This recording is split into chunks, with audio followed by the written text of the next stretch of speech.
Hujan deras yang disertai angin kencang terjadi pada Minggu sore sekitar pukul 16.25 waktu Indonesia bagian Barat, pada tanggal 24 Oktober tahun 2021, sehingga mengakibatkan pohon tumbang dan menutup ruas jalan. Tepatnya di ruas Jalan Bayangkara, Kampung Kebon Tarum, Kecamatan Pelabuhan Ratu, Kabupaten Sukabumi.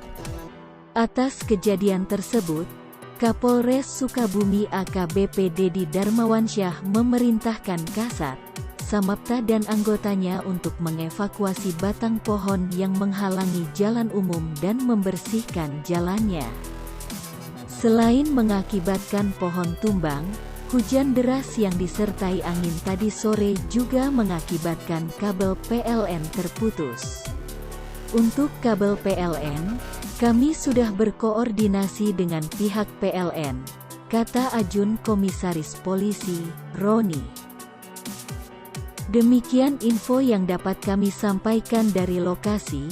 Bersama kami jelajahhukum.com, bicara fakta dan data.